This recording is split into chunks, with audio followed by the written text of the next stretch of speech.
ಕೃಪೆಯು ಎಂಥದ್ದು ಅಂತ ನೋಡಿದ್ರೆ ಇಲ್ಲಿ ವಾಕ್ಯ ಹೇಳ್ತದೆ, ದೇವರ ಕೃಪೆಯು ನಮಗೆ ರಕ್ಷಣೆಯನ್ನ ಒದಗಿಸಿಕೊಡುವಂಥದ್ದಾಗಿದೆ. ಹಲ್ಲೆಲೂಯಾ. ಏನು ಕೊಡ್ತದೆ ನಮಗೆ? ರಕ್ಷಣೆ, ಪ್ರೊಟೆಕ್ಷನ್, ರಕ್ಷಣೆ. ಅಲ್ಲಿ ವಾಕ್ಯ ಹಂಗೆ ಹೇಳ್ತದೆ. ಇನ್ನೊಂದ್ಸರಿ ಓದೋಣ. ಅಲ್ಲಿ ವಾಕ್ಯ ಹೇಳ್ತದೆ,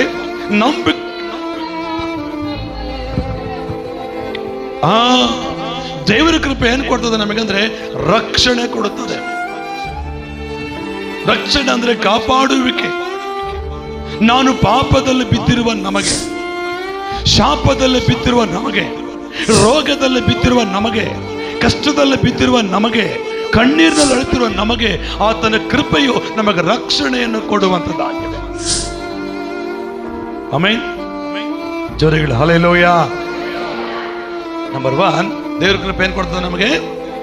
ರಕ್ಷಣೆಯನ್ನು ಕೊಡ್ತದೆ. ಆ ರಕ್ಷಣೆ ಅದು ನಮ್ಮ ಪುಣ್ಯಕ್ರಿಯೆಗಳಿಂದ ಬಂದದ್ದಲ್ಲ ಅಂತ ಹೇಳ್ತದೆ ವಾಕ್ಯ. ರಕ್ಷಣೆ ನಮ್ಮ ಪುಣ್ಯಕ್ರಿಯೆಗಳಿಂದ ಬಂದದ್ದಲ್ಲ, ಅದು ದೇವರ ಉಚಿತಾರ್ಥವಾದ ವರವೇ. ಇವತ್ತು ರಕ್ಷಣೆ ಮುಖ್ಯ ನಮಗೆ. ರಕ್ಷಣೆ ಇಲ್ಲದಿದ್ದರೆ ನಾವು ಏನಾಗ್ತೇವೆ ನಮಗೆ ಗೊತ್ತಿಲ್ಲ. ಆಮೆನ್. ಜೋರಗಳು ಹಲ್ಲೆಲೂಯಾ, ಹಲ್ಲೆಲೂಯಾ. ಆ ಸೈತಾನನ ಕ್ರಿಯೆಗಳನ್ನು ಜಯಿಸಬೇಕಂದ್ರೆ, ಆ ಸೈತಾನನ ಕೇಡಿನಿಂದ ನಾವು ತಪ್ಪಿಸ್ಕೊಳ್ಬೇಕಂದ್ರೆ ನಮಗೆ ಕೃಪೆ ಎಂಬ ರಕ್ಷಣೆ ಇರಬೇಕು. ಇಲ್ಲ, ರಕ್ಷಣೆ ಎಂಬ ಕೃಪೆ ನಮಗಿರಬೇಕು. ಆಗ ಅದನ್ನು ತಪ್ಪಿಸ್ಕೊಳ್ಳೋದಕ್ಕೆ ಸಾಧ್ಯ.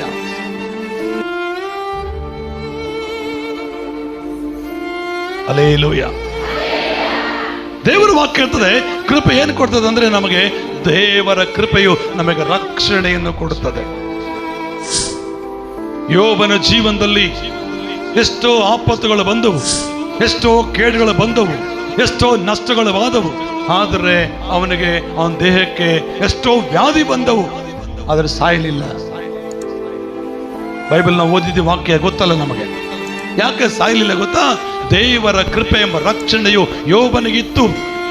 ದೇವರ ಕೃಪೆ ಎಂಬ ರಕ್ಷಣೆಯು ಯೋಬನ ಜೀವನದಲ್ಲಿ ಇತ್ತು. ಆ ಕಾರಣಕ್ಕಾಗಿಯೇ ಸೈತಾನನು ಎಷ್ಟೇ ಕುತಂತ್ರ ಮಾಡಿದ್ರು, ಸೈತಾನ ಎಷ್ಟೇ ಅಪಾಯಗಳು ತಂದು ಹಾಕಿದ್ರು, ಎಷ್ಟೇ ಕೇಡು ಮಾಡಿದ್ರು ಕೂಡ ಆ ಕೇಡುಗಳಿಗೆ ಯೋಬನು ಸೋತು ಹೋಗಲಿಲ್ಲ.